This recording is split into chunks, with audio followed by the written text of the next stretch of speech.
Есүс бол Христ амьд бурхны хүү юм аа.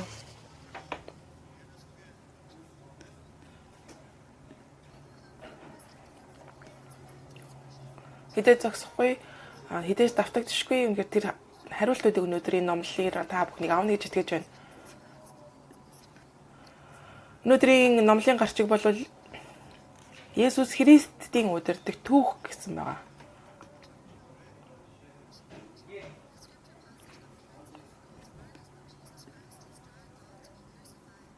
Өнөөдрийн Иохан номын 18 бол Есүс Христийн заалмай дээр цовдлогдох гээд чирэгдээд явах гэж байгаа үеийг гарч байгаа. Өнөөдрийн энэ үгээр дамжуулаад үнэхээр Бурхан юу хэлэх гэж байгааг та бүгд сүнснийхээ нүдийг нээж харна гэж итгэж байна.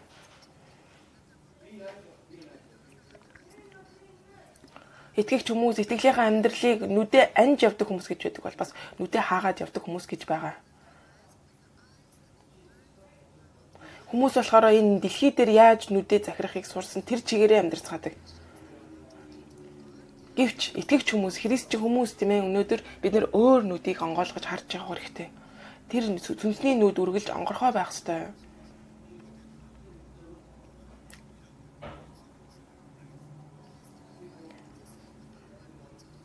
Бид нар өнөөдөр эзний их харуулахыг хүсэж байгаа зүйлийг харж чаддаг болвол өнөөдөр бид нэр Бурханы ажлыг юу хийж байгааг бид нэр хаалж мэд болно. Өнөөдөр Бурханы удирдамж болон юу хүсэж байгааг мэдгүй болвол өнөөдөр бид нэр өөрсдөө бас юу хийхээ мэдэхгүй байх болно. Энэ магтаалын цаг болвол бидний тэр нүдээ нээх цаг юм аа.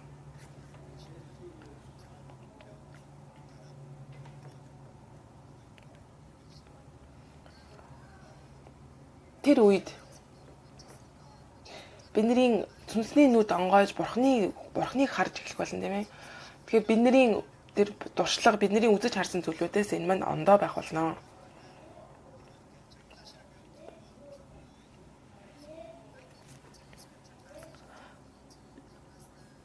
Өнөөдрийн гарч байгаа 18 дугаар Иохан номын 18 дээр гарч байгаа зүйлүүд бол Бурханы зуучлан залбирсан залбирлын талаар гарсан байгаа. Есүс Христ тэр төлөөлөн залбирлыг хийчээд Гидроны тэр одоо хүндийд тийм ээ байж байгаараа гэд шавнартайгаа хамт тийш явсан байгаа.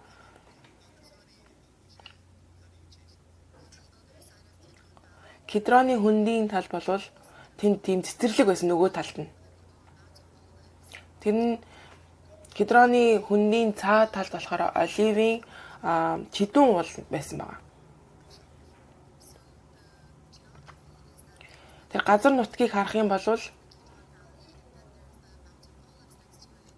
тэгэхээр тэр Бурханы цуглаан тэгээд энэ Кедроны хүндий тэгээд цааталт нь болохоор тий яг нөгөө талд нь чидүүн уул байсан.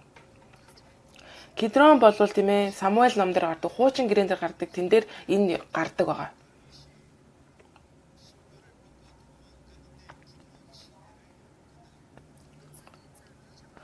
Хоёрдугаар Самуэль 15:23 дээр гарахдаа хаан Дэвид болохоор тэнцээ болохоор юу гэхээр гутлаа тайлаа тэр хүндийг гаталж байгаа Дэвидийн түүх гардаг. Кедрон бол үхлийн хүндий гэж гардаг байсан.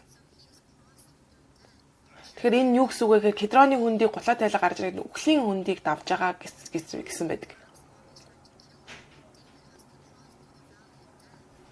Авслам болохоор Дэвидийг алах гэж исэн учраас тийм ээ тэр үхлийн хүндийг гарахаас аргагүй болсон.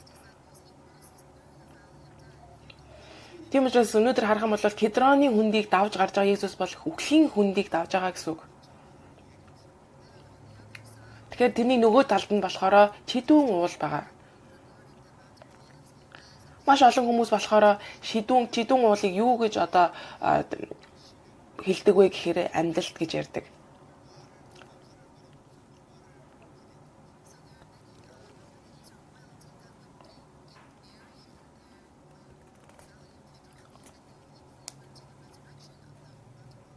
Тэгэхээр Кедроны хүндийг даваад тийм ээ тэнд маш олон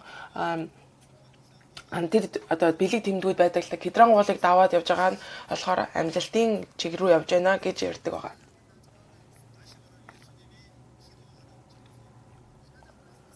Тэр болохоор чидүүн уул болвол тийм ээ Есүс Христийн залбирдаг газар байсан байгаа.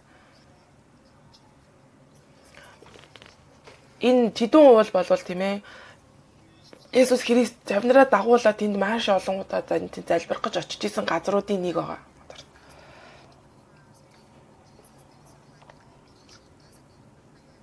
Есүс Христ бид нар 24 цаг залбирах нь маш одоо зүгээр л дээ. Гэхдээ Есүс Христ бол тэр залбирдаг газар байсан байна. Тэр газар дээр үнэхээр Бурхантай холбогддог байсан. Энэ газар болвол тэнд бол Бурханаас тийм ээ тэр бүх асуудлынхаа тэр хариултыг авдаг байсан. Тэр газар байсан. Энэ газарт бол Бурханаас ирж байгаа тэр хүч чадал гэдэг зүйл Бурхантай харилцдаг тэр газарт ирдэг байсан. Тэр үнэхээр тэр Бурхантай залбирдаг, Бурхантай холбогдох тэр газартай хүн хизээж нурж ундаггүй. Бид нэр Бурханы сэнтийг хүч чадалтайгаар Есүс Христийн нэрээр залбирдаг.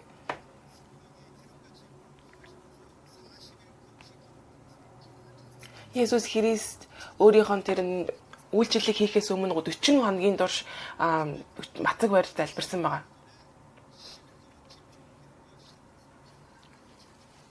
Тэр анхны цуглаан эхлэхийн өмнө, үйлчлэл эхлэхийн өмнө Маркийн өрөөнд тийм ээ 10 хоног залбирсан байна. Пол багш өөрийнхөө үйлчлэлийг хийхийн өмнө тэр мацаг барин залбирсан байна. Бид нар яагаад залбирах ёстой юм бэ? Яагаад гэвэл энэ Бурханы ажил учраас бид нар Бурханы хариултыг авч иж, Бурханы удирдлагаар энийг хийх ёстой учраас залбирдаг. Бид нар яагаад залбирдаггүй вэ? Яагаад залбирдаггүй вэ гэвэл бид нар өөрсдөө өөрийнхоороо идэж уугаад бид нар өөрсдийнхөө амьдрч чадна гэж боддог учраас бид нар залбирдаггүй. Бид нар бол зүгээр идэх гэж бид нар дуудагдаагүй. Энэ дэлхий дээр бид нар аврахын төлөө дуудагдсан байна. Та нар тэгэхээр өөрсдийнхөө ажил бол та бүгдийн залбирах газар.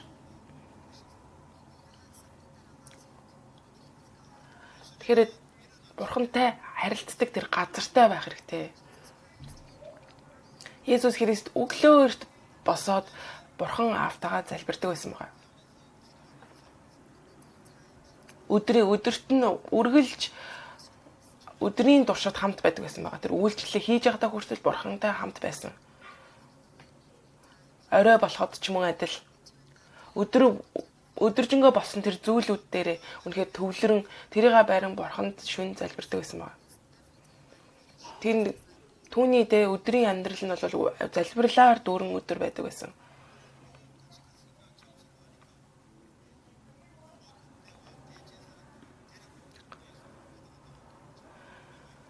Тэгэхээр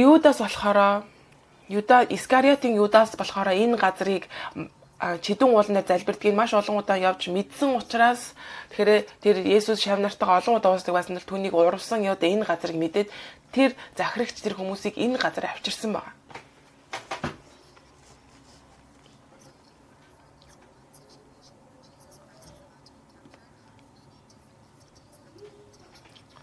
Тэгэхээр энэ зүйл тийм энэ нөхцөл байдал Есүс Христийг барин явж байгаа энэ зүйл болохын тулд маш олон талбар зүйлүүд нэг дор ажилласан байгаа.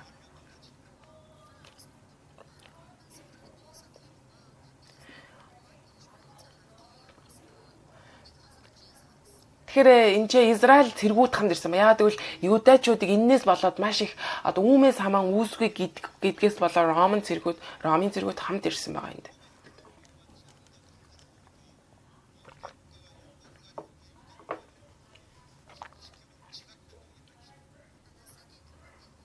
Хоёрдугаарх тэр хамт ирсэн хүмүүс нь болохоор еврей хүмүүс байсан байгаа.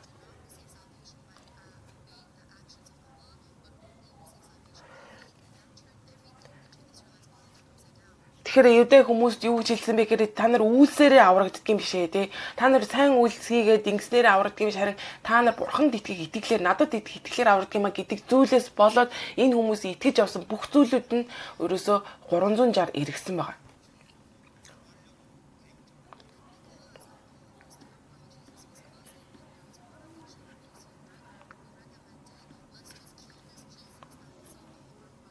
Тэгэхээр энэ захирагч нар тэр үеийн хуулийн багш нар юу гэж бодсон бэ гэхээр энэ Есүсийг алах юм бол бүх асуудлууд байхгүй болох юм байна гэж бодсон байгаа. Юдас болвол 3 дугаарх нь бол Юдас хамт ирсэн байгаа. Бүх энийг төлөвлөж гаргасан хүн байгаа нэг.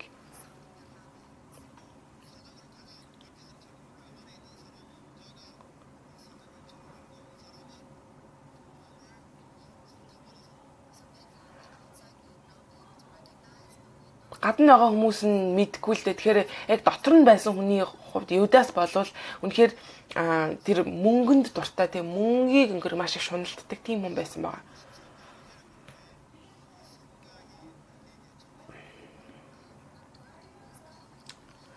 Бид нэр үргэлж мөнгөнд шунах юм болвол тийм ээ. Лук номын 22-ын 29 дараагт тэр мөнгөн шунжаа хүний дотор тийм ээ муу эрийн сүнс ордог байгаа гэсэн байна. Тэгэхээр тийм учраас бид нэр өөрийнхөө мэдрэмжийг эсвэл өөрийнхөө бодлыг дагаж явах нь маш аюултай гэсэн үг.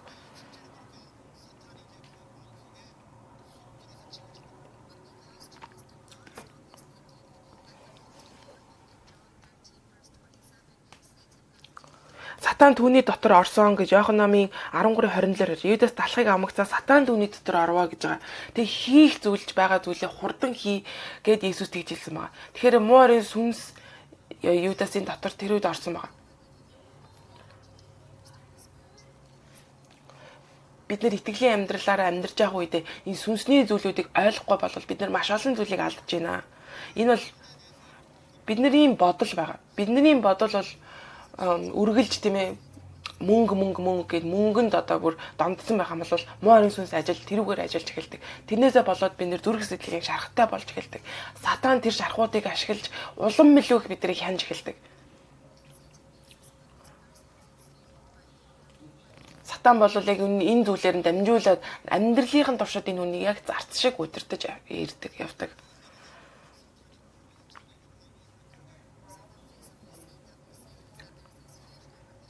Өнөөдөр бид нэр ингээд зүгээр төсөөлөн бодгодыг харж байхад энэ маш олон хүмүүсийг энэ олон хүмүүс цуглараал ийм нөхцөл байдал үүсээ Есүсийг авч явна гэж цэргүүч ирэл ийм бодол болж байгаа. Гэвч үүний цаана сатан ажиллаж ирсэн байна.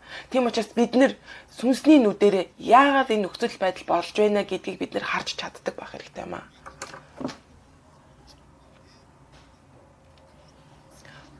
Ромын цэргүүд болвол тийм ээ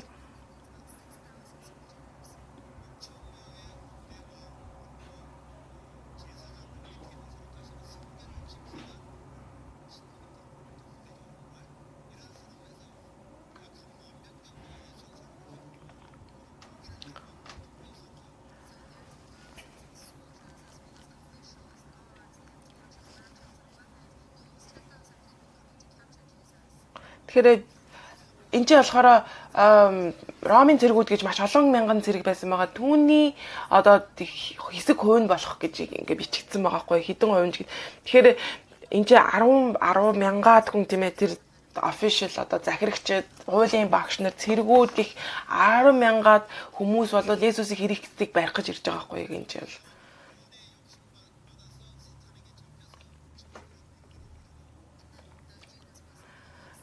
Юуда болвол үнэхээр мөнгөний шунлаасаа болоод үнэхээр сатаанд захирагдаад өнөөдөр ийм төлөвлөгөөг байгуулад өнөөдрийн нөхцөл байдал ийм зүйлд хүрэж байгаа. Өнөөдөр дэлхий дээр маш олон зүйлүүд болж байгаа. Дайн, нэгнийгээ одоо дайта нэгнийгээ сүнөөгч гэм ийм олон зүйлүүд дэлхий дээр болж байгаа. Энэ бол харах юм бол тэр мөнгөнд шуналтаж байгаа тэр зүйлүүдийг олж харж болдог.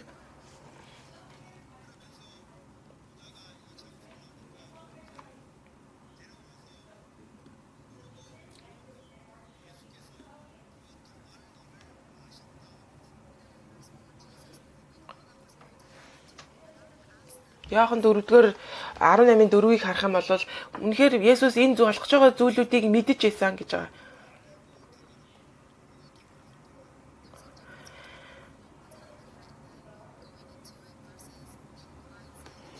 Өөр тулгарх зүйлүүдийг мэдээд одоо тэрэн дотор орох мэдэх одоо орох хоёр шал ондоо байдаг. Бидний үнэхээр бидний нүд хаалттай. Тэгээд бид нар энэ юу болох ч байгааг мэдгүй зүйл рүү орохдоо бид нар ямар байх мэдээд орох хоёр шал ондоо гэсэн үг байхгүй. Тэгэхээр энэ дээр дөрөвдөг хамбал өөр тулгарх бүгдийг яасан мэдэж байсан Есүс урагш гарсан гэж байгаа. Энэ бол Бурхны хийж байгаа ажил байсан байна.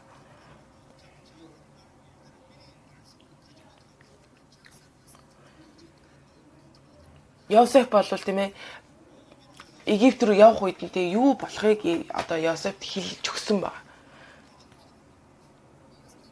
Маш олон хүмүүс гайхаж амьдардаг л та. Яагаад би энэ амьдралд энэ одоо оронд байгаа болоо? Яаж энэ оронд амьдрах вэ гэдэг юм юу хийх вэ гэж боддог.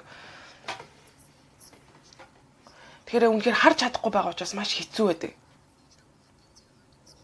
Үнэхээр сургууль сурсан зүйлээрээ тийм ээ үнэхээр бид нэр юу хийхээ мэдгүй, юу яагаа мэдгүй, урагшаа юу хүлээж байгааг мэдгүй явдаг. Сургууль үнэхээр сургууль сурсан зүйлүүдээр бид нэр үнэхээр тэр гаднах зүйлийг л харж чадна гэсэн үг. Гэхдээ бид нэр өнөөдөр ийм зүйлүүдтэй тулна гэдгээ бид нэр мэдж явах хэрэгтэй. Бурхан биднэрт өнөөдөр төрүүлж биднэрт үгээ өгж байна гэдэг нь бол биднэрт болох гэж байгаа зүйлийг урдаас мэдүүлж өгж байна гэсэн үг.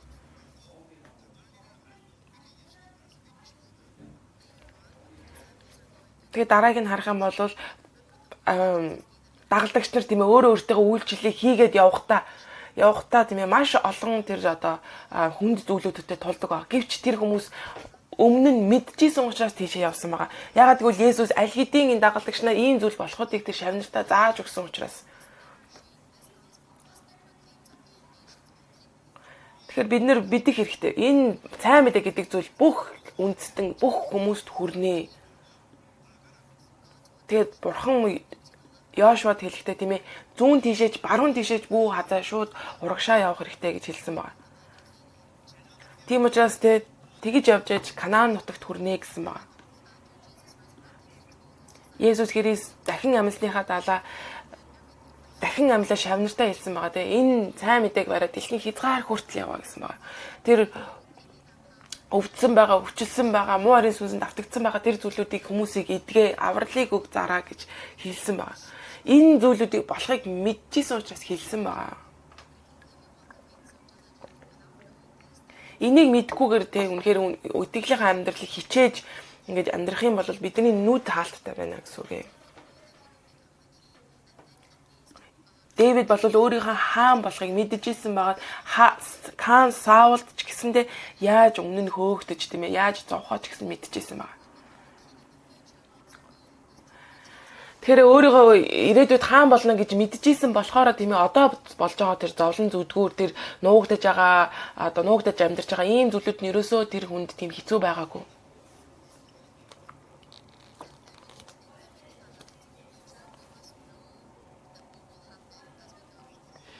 Тэгэхээр бид нар ч гэсэндээ одоо болж байгаа зүйлүүд тийм ээ ирээдүйд юу болохыг ч гэсэндээ бид нар мэдэж явах хэрэгтэй юм аа. Америкт юу болохыг бид нар мэдэх хэрэгтэй. Бид нар өнөөдөр Ром тийм ээ тэр үеийн супер нейшн байсан хамгийн хүчрэг улс байсан тэр улсуудад юу болсон талаар бид нар өнөөдөр Америкийг юу болохыг ч гэсэн бид нар мэдээд урагшаа явах хэрэгтэй юм аа.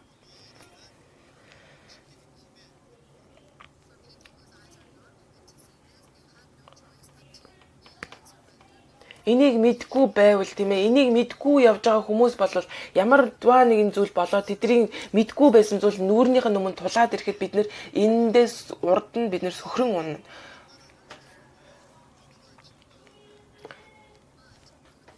Гэвч нүдэн нээлттэй байгаа хүмүүс тийм ээ зүгээр тэр Ромын тэр хүчрхэг байдал нь тийм ээ тэр хүмүүсийг зүгээр сайн мэдээ тарах зүгээр тэр хэрэгслэн болон ашиглагдана гэсэн үг. Юу хэнийг хайж байгаа юм бэ гэж асуусан байгаа тийм. Тэгэхээр ямар хүмүүс Юудаа болохоор Есүсийг ямар харагддаг, ямар дүр төрхтэй хүн гэдгийг мэдчихсэн шүү дээ. Харин бусад хүмүүст мэдгүй ямар хүн харагдчихсэнийг мэдгүй байгаа. Тэгэхээр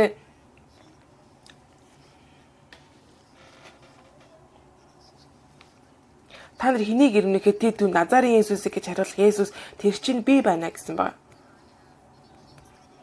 Би бол би байна гэж хэлсэн гэсэн.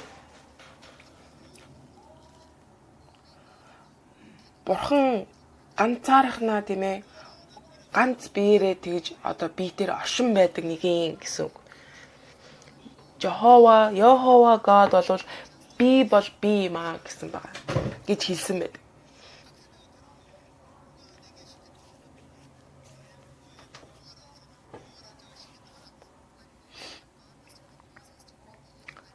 Бурхан Мозестэй Египтүүдийг Израильчуудыг Египтээс гаргахад тийм ээ би хин илгээсэн намайг илгээсэн гэж хэлэх вэ гэж Мосе асуухад нь би бол би юм аа. Йохова бурхан тийм ээ намайг илгээсэн юм аа гэж хэлээ гэж хэлсэн байдаг.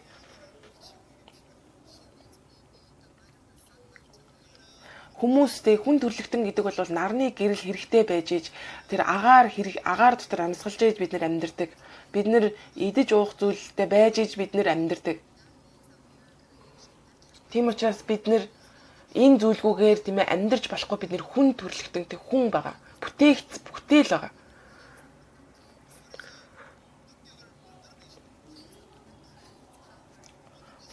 Тэр бүтээгч нь бүтээлийг бүтээсэн бүтээгч нь бол бүх зүйлийг өгөгч бөгөөд бүх зүйлийг бэлдэгч нэг.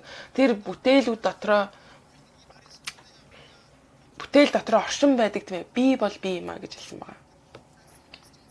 Есүс Христ тийм ээ Назарын Есүс гэж хариулахад Есүс би байна гэж хэлсэн.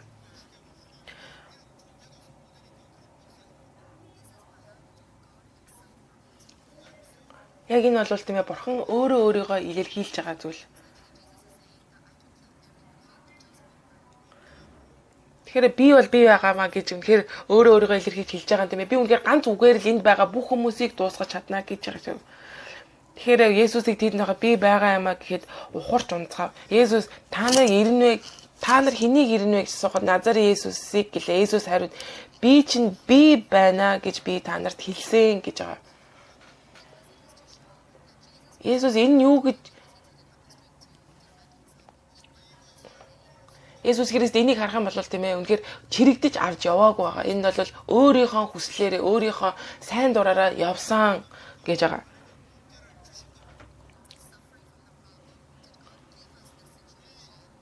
Бид нэр тэр проблем тийм ээ асуудлаасаа болоод үнэхээр зовж гин үү? Эсвэл бол зүгээр биднэрт энэ нөхцөл байдлыг бурхан өгсөн үү? Йосеф зүгээр зарцуулан зарагдсан уу? Эсвэл бол Египт рүү илгээгдсэн үү? Үнэхээр бид нар юуг яаж харж байна гэдгээс бүх зүйлүүд тэр хариулт хүртэл өөрчлөгдөнө. Би энэ өвчнийг авсан уу?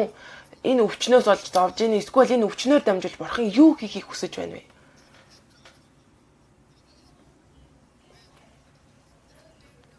Бид нэр энийг мэдгүй болвол бурхан минь үнэхээр миний асуудлыг шийдэж өгөөч, энэ асуудлыг та аваач гэж хариу. Есүс өнөөдөр бид нар тэгж энийг мэдгүй болвол тийм ээ бид нар өнөөдөр Есүс тэр үед өөрийнхөө хүслээр өөрийнхөө сайн дураараа явсныг бид нар мэдгүй байсан.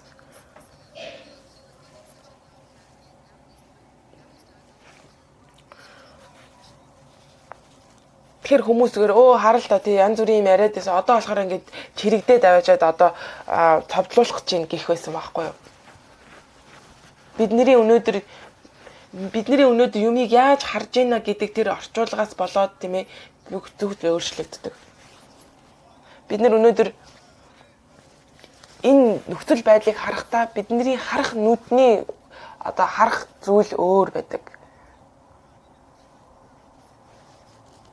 Тэр элит гэж яриад байгаа юм тийм ээ. Бурхны хаанчлал тэр сүнсний элит гэдэг хүн ямар хүнийг яриад байна гэвэл энэ зүйлүүдийг хараад тийм ээ бурхны ажлыг харж чаддаг хүнийг хэлж байгаа гэсэн үг. Бурхны хийж байгаа тэр сүнслэг ажлуудыг харж чаддаг хүнийг сүнсний элит гэж байгаамаа. Бид нар тийм ээ зүгээр цуглаан дээрээ тэр spiritual сүнсний элит хүн биш болвол тийм ээ зүгээр л бид нэр яг цуглаанд явж байгаа зүгээр л нэг энгийн хүн гэсэн үг.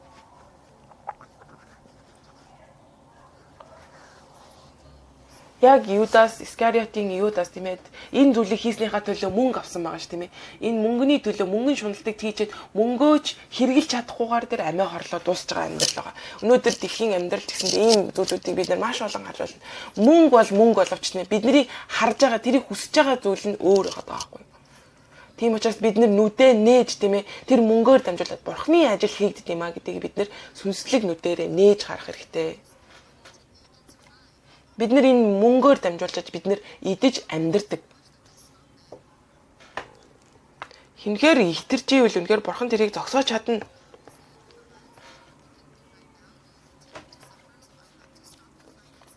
Тэгэхээр чиний харж байгаа нүд чинь буруу байгаа учраас би үнэхээр энэ чиний санхүүгийг зогсоож чадна. Өнөөдөр би зогсооно хангамжаа төр зогсооно ч гэдэг юм ингэж чадна. Тэгэхээр өөр зүйлүүдийг онгоолгож тийм ээ өөр хаалгыг онгоолгож чамайг нүдийг харах өнцгийг чинь өөрчлөх гэдэг.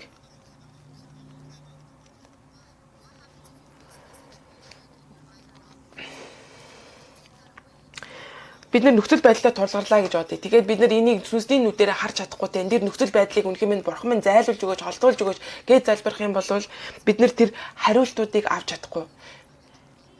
Гэвч бурхан тийм ээ бурхан бидний бүх асуудлыг дуусгасан байгаа. Бидний ямар санхүүгийн асуудал, ямар асуудал бүх зүйлүүдийг бурхан дуусгасан байхад бид энийг олж харж чадахгүй байх юм бол үнэхээр бурхан бид тэр хариултуудыг үргэлжлүүлэн авч амьдрахгүй байдаг.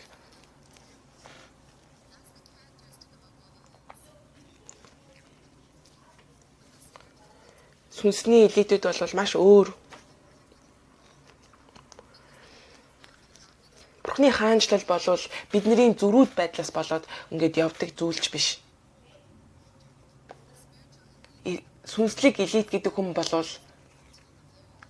хамгийн сүүл хүртэл тийм ээ эцэс хүртэл бурхны юу хийж байгааг харж чаддаг тэр хүн ба. Тийм хүн байдаг.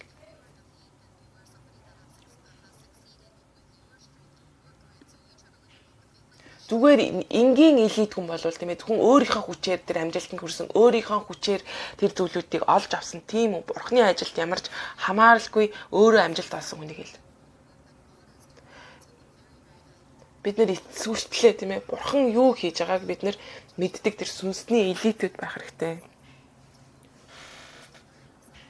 Иесус Христ хэлсэн байгаа. Чи үнэхээр намайг дагахыг хүсч үл чи өөрийгөө үгүйсгэж намайг дагах хэрэгтэй гэсэн.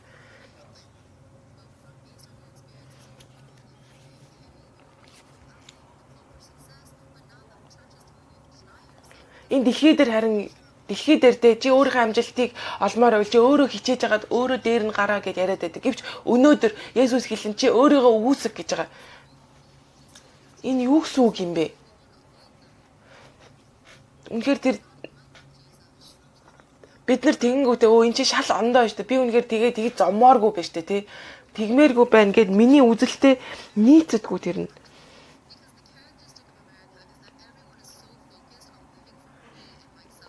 Гэвч Америк тийм ээ Америкийг харах юм бол үнэхээр тэр хувь хүний эрх чөлөө гэдэг зүйлүүдээр хитрхи фокус хитрхи төвлөрсөн учраас тийм ээ зөвхөн өөр би минийх гэж ярьдаг.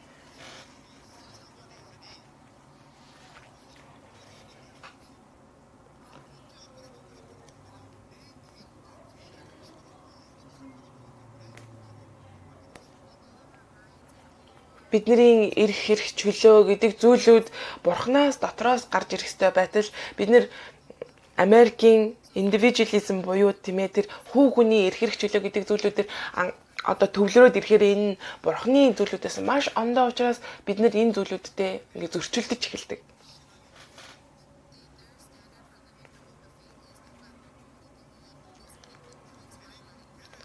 Тэгэхээр тэр хүмүүсийн стандарт нь юу болдог вэ гэхээр энэ зүйлүүд энэ цуглааны ярьж байгаа зүйл нь зөвхөн миний стандартад нийцчихвэл би итгэнэ гэж ярьдаг байна.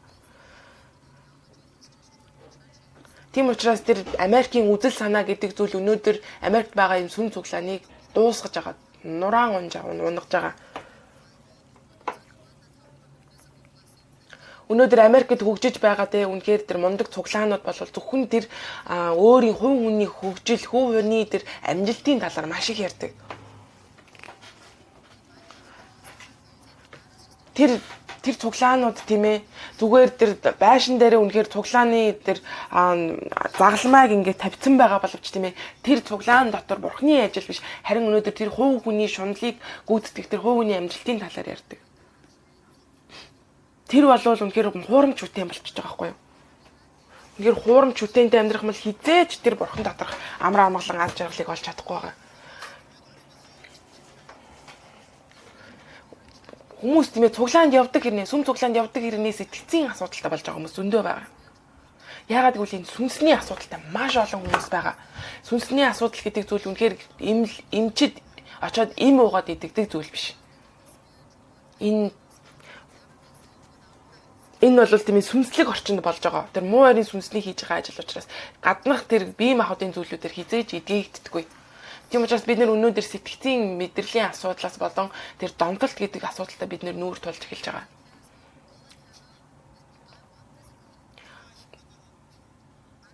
Үнэхээр надад хитүү зүйл бол би хийх хэрэггүй. Үнэхээр надад тааламжтай, надад таалагдж байгаа зүйл л би хийн. Ингэж ярьдаг. Би Есүс Христийг дагмаар байдаг тийм ээ. Тэгэхэд дагмаар байдаг. Гэвч өөрийгөө үгүйсэх гэдэг. Би тэгэхэд өөрийгөө үгүйсэх мэрхүү байна.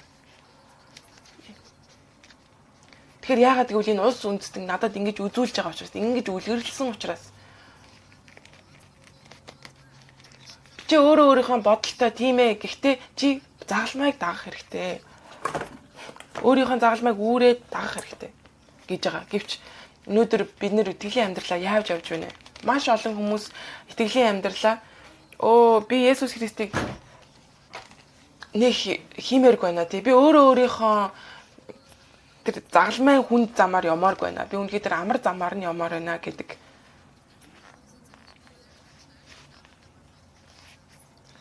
Хичнээн олон мянган хүн байгаа тийм ээ. Тэн дотор Есүсийг дагж байгаа хүн байдаггүй.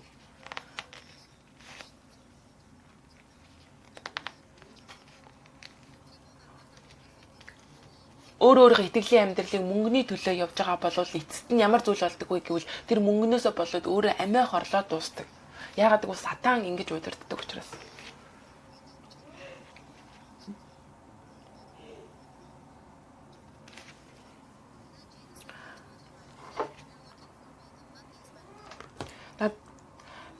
Тэгээд тэр чинь би байна. Есүс үргэлжлүүлэн хэлж байгаа юм л да. Та намайг ирж байгаа бол эднийг явуулаа гэсэн байна.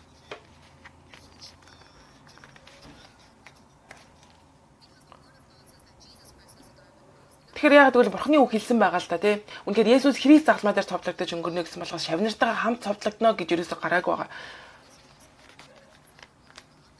Тийм учраас тийм ээ энэ яг энэ цаг мөч болохоор бурхны үгийн биелэлд явагдчихсэн учраас тийм ээ таны надад өгснүүдийг нэгийг нь ч би алдаагүй гэж үгийг тийм ээ биелэгдэхийн тулд байсан байгаа.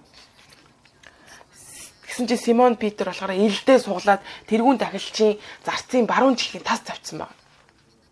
Хүмүүс өөрийнхөө итгэлийн амьдралыг өнөөдөр ингэж амьдарч байна.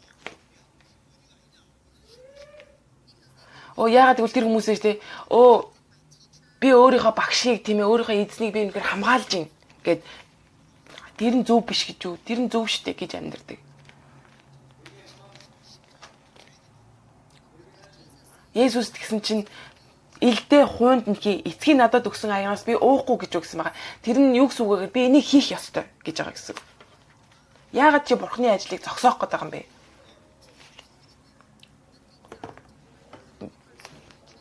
Миний хийж байгаа зүйл тийм ээ маш зөвхт боловч маш зөв байсан ч гэсэндээ бурхны ажил биш байвал тийм ээ энэ биш байвал ямар ч хэрэггүй гэсэн. Яагаад гэвэл бид нар энэ дэлхийн үйл явдалтай бид нар дэндүү орооцуулагдсан учраас. Тэгэхээр Есүс хэлсэн шүү дээ урд нь ч гэсэн та нарын нэг нь надаас урвнаа гэд хэлсэн.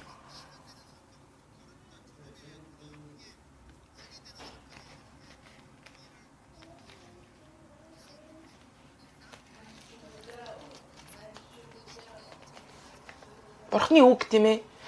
Бурхны үг үнэхээр тэр хэлж исэн зүйлүүд нь үнэхээр тэр дагалдагчны дотор үнэхээр урд нь орсон байсан бол тэр хүмүүсийн сүнсний нүд нээлттэйсэн бол энэ нэрэ Бурхны хэлж исэн багшийн хэлж исэн үг энэ биелэгдэж штэ гэд харах байсан. Гэвч өнөөдөр Симон Петр тэгж чадаагүй. Энэ элд тийм ээ ээлд үнээр бурхны төлөө ашиглах ёстой байдал өнөөдөр бурхны ажлыг нурааж байгаа тэр зүйлүүдийг хийж яах гэсэн үг. Бид яг тэрнтэй адилхан бидний бизнес өнөөдөр бурхны ажлыг хийхийг одоо болиулж байгаа тэр хаалт болж байгаа бол үнэхээр энийг бурхан болиулна.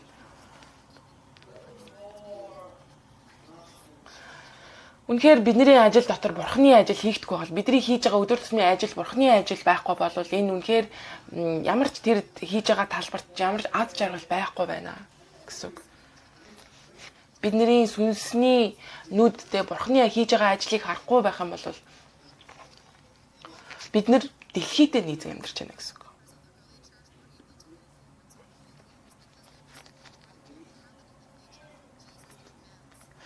Анхны цуглаануудыг харах юм бол анхны цуглааны харахад яагаад тийм их сэргэлттэй, тийм их шинжилэлттэй үнээр урагшаага зоригтой явсан бэ гэвэл яагаад гэвэл бурхны үгийг хүлээж авсан учраас, бурхны үгийг урдчлан хүлээж авсан учраас тэр хүмүүс зоригтойгоор явж байсан баг.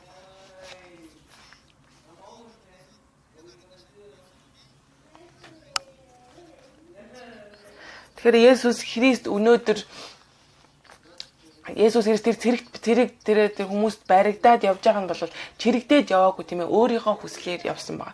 Өөрөө зөвшөөрсөн учраас энэ зүйл болж байгаа.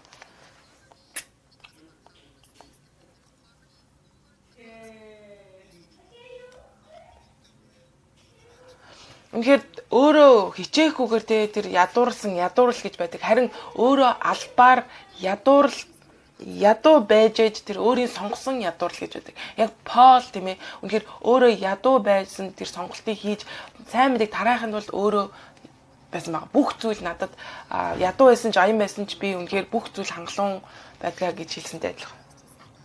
Тэгэхээр бид нэр ийм зүйлүүдийг хардаг сүнсний нүдтэй байх хэрэгтэй.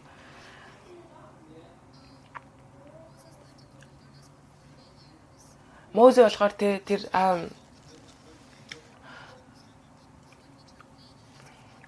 цөлд тийм ээ Мозес 40 жил амьдарсан байгаа.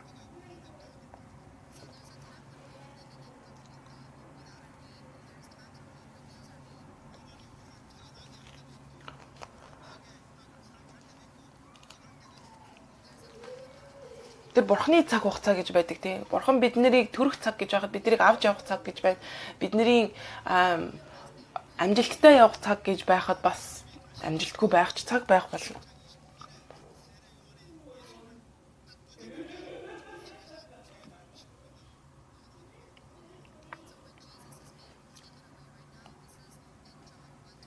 Яг одоо Есүс Христ тийм ээ ингээд авагдаад цэргүүдэд баригдаад явж байгаа тийм ээ энэ зүйлүүдийг харахтаа Иохан номын 1:29-ыг харах юм бол дараа өдөр нь Иохан руу харахтун ертөнцийн нүглийг үүрэгт бурхны хураг байна гэж хэлсэн байна. Энэ зүйл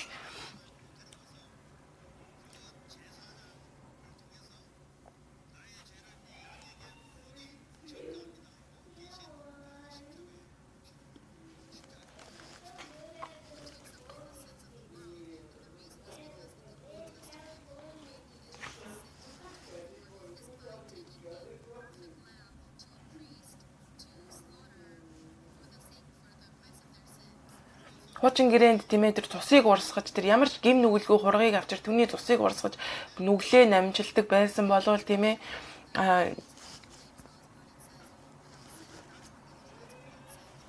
тэгээд тэр дахилч нь болохоор тийм үнэхээр таны нүгэл уушлагдсан гэд хэлэхэд тэр хүн нүгэл нь уушлагддаг тийм байсан байгаа. Гэвч Иохан тийм ээ Есүсийг харахтаа тийм ээ энэ дэлхий дээр тийм ээ хүн болж ирсэн Есүсийг харахтаа дэлхийн нүглийг үүрэх бурхны хураг байна гэж хэлсэн байна.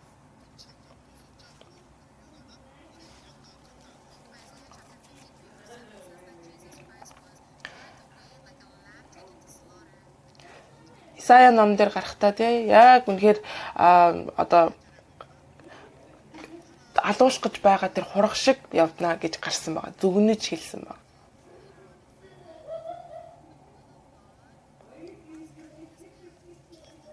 Тэгэхээр бурхны хүсэл тийм ээ бурхан түүний гарт одоо биелэгдэнэ гэсэн тийм үг байдаг.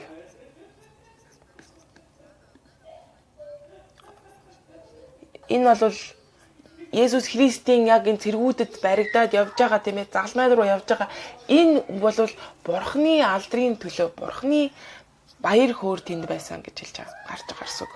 Есүс Христ загалмай дээр заавал одоо цовлогдож нас орох хэрэгтэй байсан баг. Яагаад гэвэл энэ дэлхийн нүглийг үүрэх хэрэгтэй байсан учраас.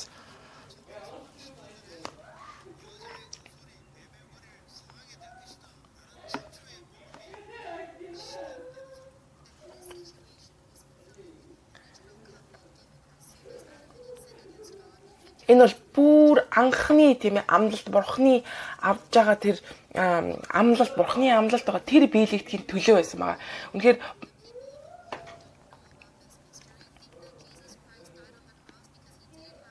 тэр эмэгтэйн үр удам тийм ээ үнэхээр чиний толгойг бяц гიშгнэ гэж гарч байгаа тэр юу биелэгдэх байсан байгаа. Библийг мэддэггүй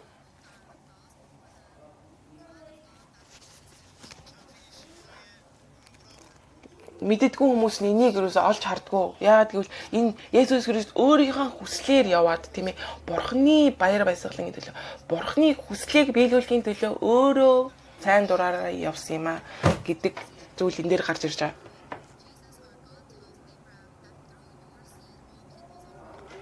Авраамд тийм ээ Бурхан амлаж исэн тийм ээ чиний үр удмаар дамжуулаад чамаар дамжуулаад бүх үр удам одоо өрөөгдөх болно гэж харсан байгаа. Бид нэр энэ зүйлүүдийг бид нэр Библиэс бид нэр олж хардаг байх нь үдтэй байх хэрэгтэй. Энийг бол хизээж энэ дэлхий болон бидний боловсролд хизээж заадаггүй. Бидний нүд бол зөвхөн Бурхны үгээр дамжуулж нээгдэнэ.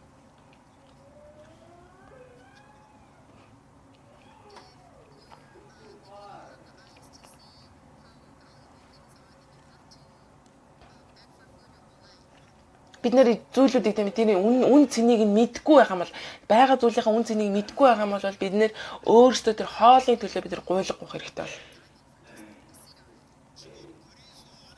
Тэгэхээр бид нэр тэр алмаа зүнэт идлийн үн цэнийг мэдгүй болвол тийм ээ бид нэр зүгээр энийг ямар нэгэн хог шаар шиг үзнэ шүү дээ. Үн цэнийг мэдгүй болвол Есүс Христийн дотор бүх тэр мэдээллийн нууц тэр үнэт зүйлүүд хадгалагдсан байдаг. Бид нар энийг мэдгүй байх юм бол бид нарт ямар ч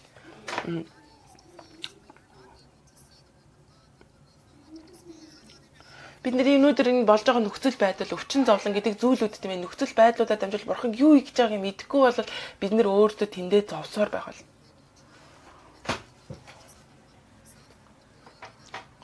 Тэгэхээр тэр зүйлүүдэд зовлон гачигдал тийм ээ үнэхээр асуудал байна гэж хараад өөрөө тэрийг гүйцэлдүүлэх гэж өөрийгөө тэрийг гайгүй болгох гэж явсаар бол тэрэндээ улам гүн ордог. Тэгэд өнөөдөр Бурхан биднийг үнэхээр өөрийгөө үгүйсгэл нь тэр доотгочдоо доошоо оруулж агаад бид нарыг дахин шинчилж чадна.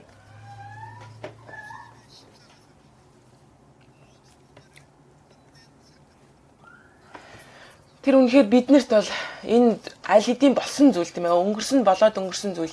Гэвч загалмай дээр хийсэн тэр Есүсийн ажил бол бүх асуудлыг дуусгасан. Тэр амлалтууд тийм ээ хаанаас ирж байгаа юм бэ? Есүс Христээс ирсэн байна.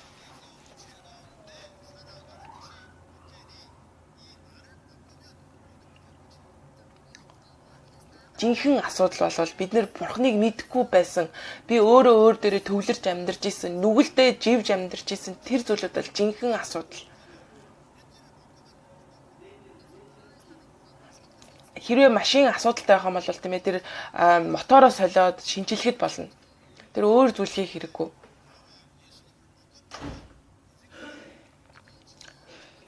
Бид нэр өөрсдийнхөө дотор байгаа зүйлүүдийг сольж тийм ээ үнэхээр өөр дээрээ төвлөрдөг гэсэн бол Есүс Христээр солиход л хангалттай.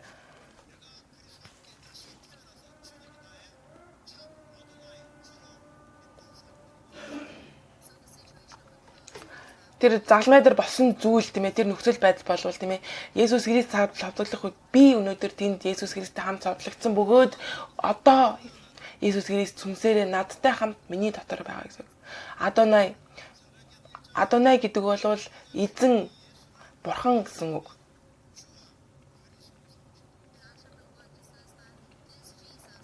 Үлс намын нэгд гарахтаа Өнөөдөр харахтаа Есүс Христ бол Есүс болон бидний эзэн юм а гэсэн ба. Сүнс болвол тийм ээ үнэхээр нүгэл болвол тийм ээ үнэхээр бидний тэр итгэлгүй байдлаас гардаг зүйл юм а. Тийм учраас тэр итгэлгүй байдлыг гаргаж байгаа тэр нүглийг устгасан гэж байгаа. Тэгэхээр юу вэ гэхээр бид нэр Бурхныг мэдэх нь үнэхээр Есүс нь миний эзэн юм байна гэдгийг тунхаглаж байгаа.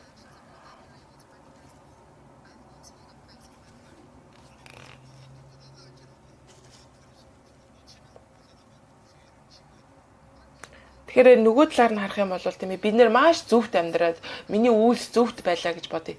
Гэвч би өрөөсөө муу зүйл хийдгүү нүгэл үлддэггүй мөртлөө би Бурханд итгэдэггүй байна гэдг нь би итгэл байхгүй байна гэдг нь би нүгэл үлдэж байна л гэсэн үг.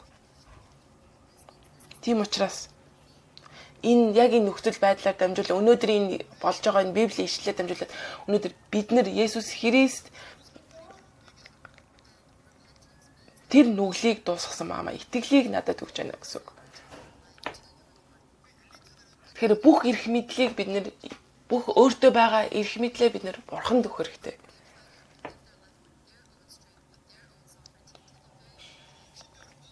Хүмүүстэй эннийгээ барьж үлдээд тийм ээ өөрийнхөө эрх мэдлийг, өөрийнхөө тэр зүйлүүдийг үнэхээр барьсаар амьдралаа дуусгадаг.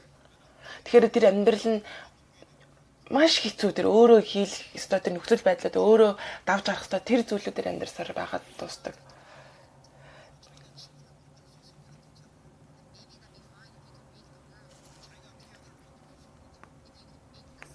Тэгэхээр бид нэр тийм ээ бид нар нарыг бүтээчдэг тийм ээ.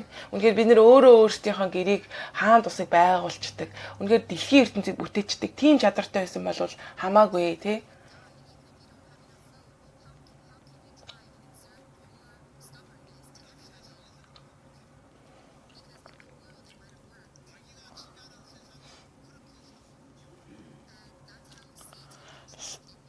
Сатаны контролддаг зүйлүүд нь тийм ээ хүний шунал, хүний тэр хүслээр дамжуулж ажилладаг.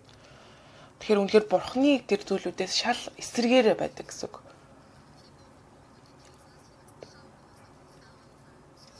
Тэгэхээр үнэхээр дэлхийн хүмүүс Бурхныг Есүсийг харахтаа тийм ээ үнэхээр ямар ч хүч чадалгүйгээр ямар ч одоо эрх мэдэлгүйгээр тийм ээ ингээд сүнсэн хүн шиг хардаг.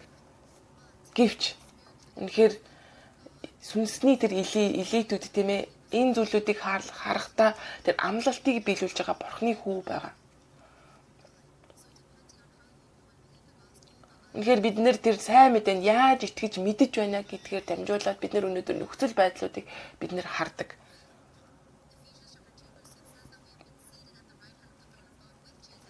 Эфес намын 2:6 дарахта Тэнгэрийн сэнтий залрах эзэнтэй хамт бид нэр байдгаа гэсэн байгаа.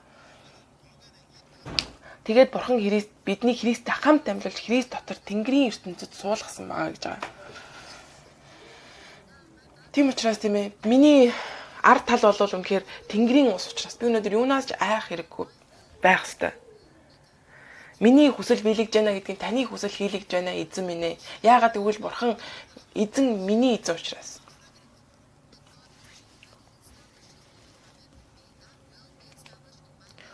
Бурхан аль хэдийн тэр өөрийнхөө хүслийг биелүүлсэн байгаа. Тэр хүсэл нь надад миний дотор байх болтугай. Тэр бол Бурханы хүсэл, Бурханы төлөвлөгөө. Тэгэхээр Бурхан өөрийнхөө тэр төлөвлөгөөг биелүүлдэг тэр хүмүүсийг хайж идэг. Тэгэхээр бид нэр тэний төлөө залбирах хэрэгтэй. Тийм учраас хүмүүс тэр сүнсний элитүүд бол юу болж байгааг мэддэг бөгөөд юу болохыг хүртэл мэдчихэдэг.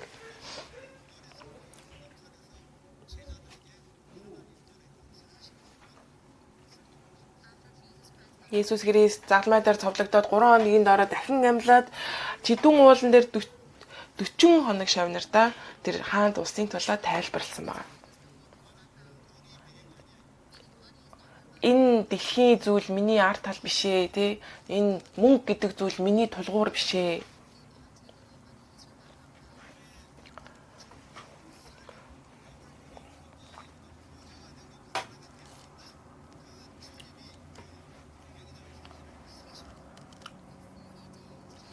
Хоногийн турш тийм ээ эзэн бидний амьдралын эзэн болвол тийм ээ биднэрт тэр бүх зүйлийг өгч чаддаг, эрүүл мэндийг ч өгч, үхлийг ч өгч, бүх зүйлийг өгч чаддаг тэр бурхан өрөөдөд юу болох тэр зүйлүүдийг 40 хоногийн турш зааж өгсөн байна. Өнгөрсөнд тийм ээ би өөртөө тулж тийм ээ өөрийнхөө тулгуур би өөрөө гэж бодож явдаг байсан зүйл өнөөдөр бурханы хаан тусаар солигдсон байна. Бид нэр энэ дэлхий тийм ээ одоо гарахтаа бид нэр бүх үндэстнүүдэд тийм ээ энэ бурханы хайр, сайн мэдээ гэдэг зүйлүүдийг тунхаглах нь бидний ажил болж байгаа гэсэн үг. Бид нэр туслахаар өөрийнхөө ариун сүнсийг бид нэр туслагчаар илгээнэ гэж байгаа.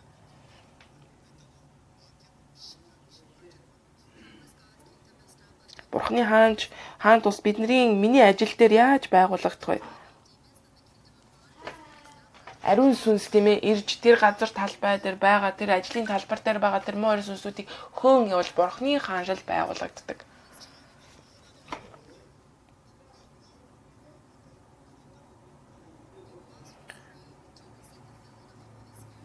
Тийм учраас бид нэр ариун сүнсний дүүргэлт тийм ээ бурхны хүч чадлын төлөө бид нэр залбирах хэрэгтэй. Тэр сүнслэг хүчийг хүлээж авах үед бурхан бидэнд мэрэгэн ухааныг өгдөг.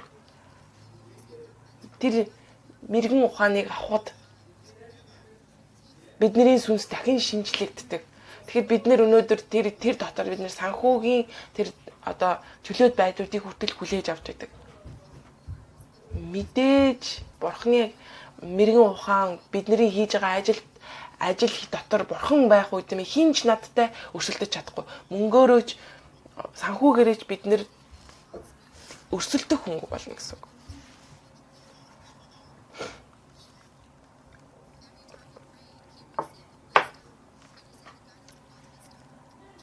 Дэвид хаан тийм ээ залбирах болгондоо бурхнаас тэр мэрэгэн ухааныг явж исэн байгаа. Тийм учраас бидний бие махбод нь хүртэл одоо шинжлэгдэж байсан. Тэр бүх санхүүгийн тэр нөхцөл байдлууд Дэвид дээр төвлөрч эхэлсэн.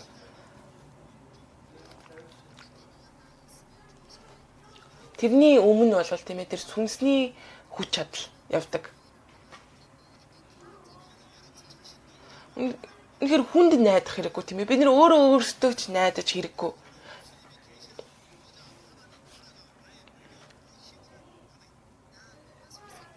Бид нэр тэр ард тал миний тэр тулгуур болвол тийм ээ үнэхээр яагаад гэвэл тэр хаан тус учраас бурхны хаан тус учраас яагаад гэвэл тэнгэрийн сэнти залрах эзэнтэй би хамт байрлуулагдсан учраас тэр зүйлүүд намайг өдөрдөх хэвээр.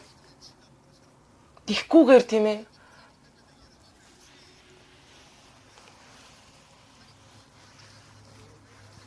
би өөрөө бурхны ажлыг хийнэ гэвэл хизээж би өөрөө хийж чадахгүй, өөрийнхөө хүчээр би хизээж хийж чадахгүй.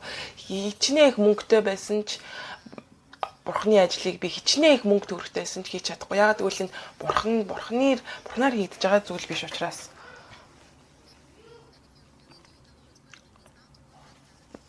Үнэхээр бурхан ажиллаж ивэл үнэхээр ийм байдлаар бурхан ажилдаг байгаа.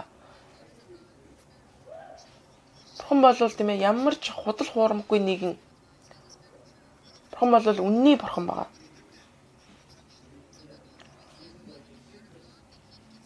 Тэгэхээр үнэхээр бурханы одоо хүсэлтэд нийлэх үед, санал нийлэх үед тийм ээ бурхан өөрөө ажиллаа хийдэг.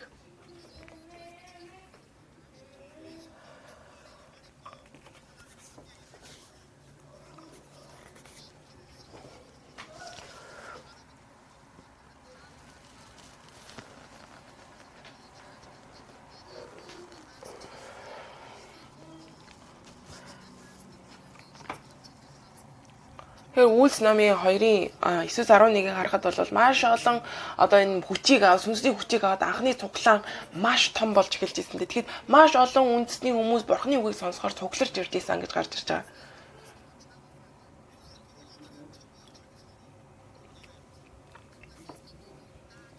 Тэгээд энэ хүмүүс тийм ээ үнэхээр тэр сайн мэдээг сонсоод буцаад тэр өөрсдийнхөө улс орн руу хийдэг ажил руу очихдоо энэ сайн мэдээг хамт аваад явсан байна.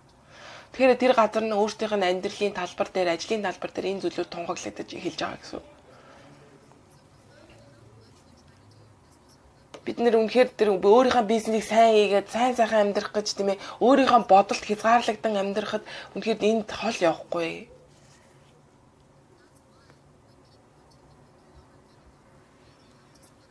Тэгэл хоёулаа нийлээд хийсэн бизнестэй үнэхээр хоёулаа зөрчилдөөд эхлэхээрээ тэгэл тэр нь үгүй болдог.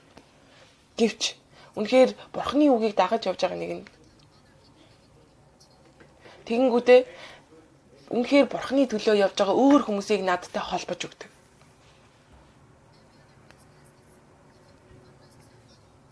Бусад өөр бизнесүүд ямар ч хэрэггүй. Жинхэнэ үр дүн гаргадаг. Хамгийн тийм ээ зүгээр л өөрийнхөө төлөө бизнес хийгээд мөнгө олгохын төлөө амьдардаг бол нэг 2 илүү идээл тэгэл өнгөрөх бах, дуусах бах. Ямар ч сүнслэг зүйлтэй холбоогүй байх юм бол ийм л үр дүнд хүрдэг. Үр дүн ийм л байх болно. Гэвч өнөөдөр бидний энэ өгж байгаа үгийний утгыг бид нар мэдэх юм бол мэдэж эхлэх юм бол сүнсийн дүүдээр харж эхлэх юм бол бурхан ажиллаа хийж эхэлнэ. Бурхан шууд ажиллаа хийж эхэлнэ. Өөрийнхөө хийж байгаа ажлуудыг бид нараа дамжуулж хийх болно.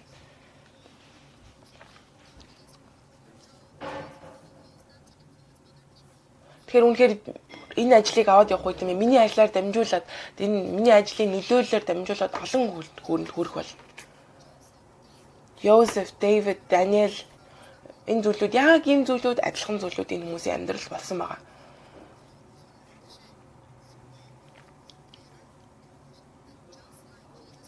Яг Есүс Христ загалмаагаар дамжуулаад олон хүмүүсийг аварсны яг адилхан өнөөдөр бид нараа дамжуулаад бурхан маш олон хүмүүсийг тэр аврал руу авчрах болно.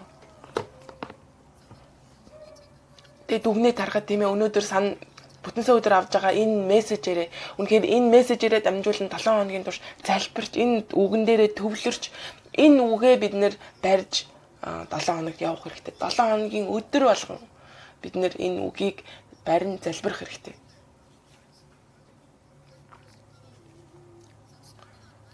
Тэгэхээр нэгд өдрөөс ахуулаад өөрийнхөө бүхий л хүч чадлыг тийм ээ хүч чадлаар Бурханаас авч байгаа тэр хүч чадлаа Бурханы ажлыг хийхэд өөрийнхөө ажлаар дамжуулж хийх тэр зүйлүүдийг бид нэр залбирах хэрэгтэй.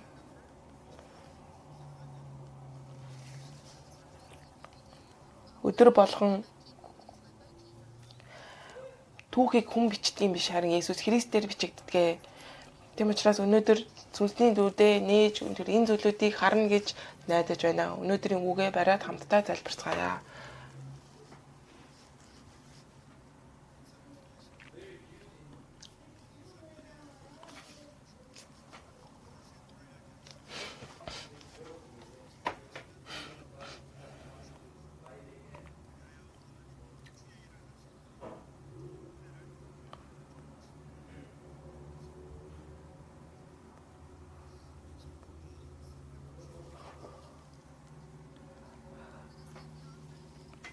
Бүгдээрээ хамтдаа өргөлөө өргөнгөө бүгдээрээ хамтдаа магтаал өргөцгөөё.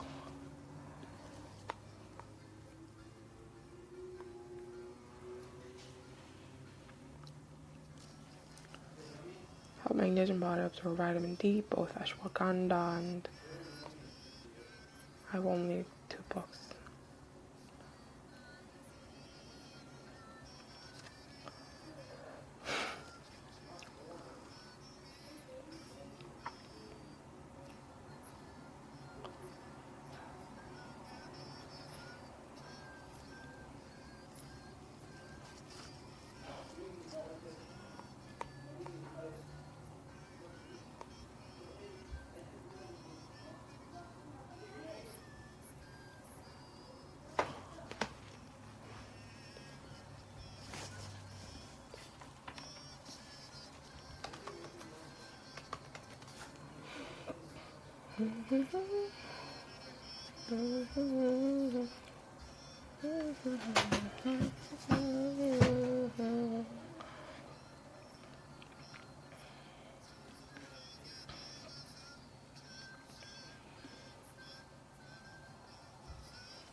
Бурхан минь танд баярлалаа.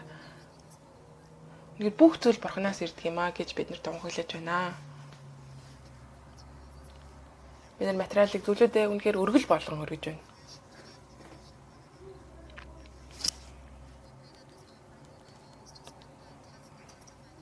Энэ өргөл сайн мэдээ тараах бүх үйл ажиллагаанд хэрэглэгдэх болтугай гэж залбирч байна. Сайн мэдээний төлөөх төр сүм цуглааны босгон байгуулалтын төлөө залбирч байна.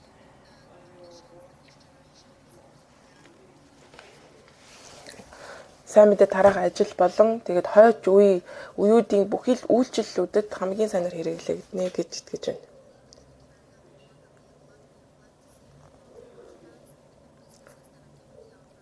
Өнөөдөр өргөл өгсөн бизнесүүд болон тэр гар болгоныг эзэн та ивэж өгч тэдгээрийн санхүүгийн байдлуудыг ч гэсэн танаар дамжуулан дүүргэгдэнэ гэж итгэж байна. Есүсийн нэрээр хүн залбирлаа. Амен. Цуглааны зар танилцуулъя.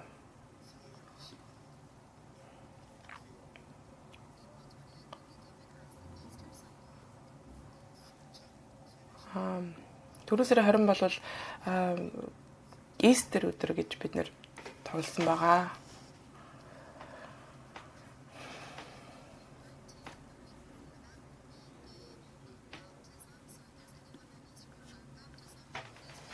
Баптизм хүртхийг хүсэж байгаа хүмүүс нь бол тэрнээс өмнө холбогдоод тэгээд бид нэр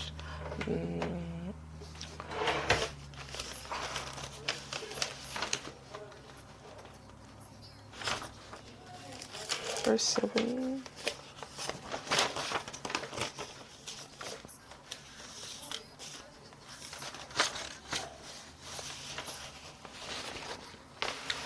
4 сарын 7-наас 8-ны хооронд хотелд хүүхдүүдийн сүнсний камп болох гэж байгаа. Тэгэхээр бас сүм цуглааны нүүлгэлттэй шилжилт тэр зүйлүүдийн төлөө өргөжлүүлэн залбирч өгөөрэй. Бүгдээрээ Бурхны үгээр өөрсдийгөө өрөөцгөөё. Та бүгдийн эрх мэдэл тийм ээ. Есүс Христ дотор байгаа шүү гэж бид нэг нэгээ өрөөцгөөё. Есүс Христэс тэр эрх мэдлээ буцааж авах гэж хэрэггүй те бид нар угаасаа алдна. Харин бид нар итгэлээрээ бид нартай хамт байж Бурхны хаант бас байгуулагдах болтугай. Есүс Христийн ивэл өрөөл Бурхны хизээж төгсөшгүй хайр. Ариун сүнсний дүүргэл болон удирдамж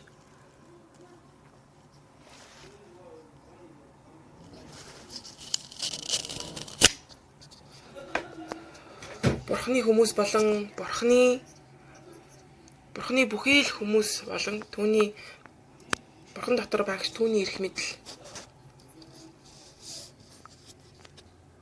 одооноос үрд мөхөд хамт байх болтугай. Есүсийн нэрээр гон залбирлаа. Амен.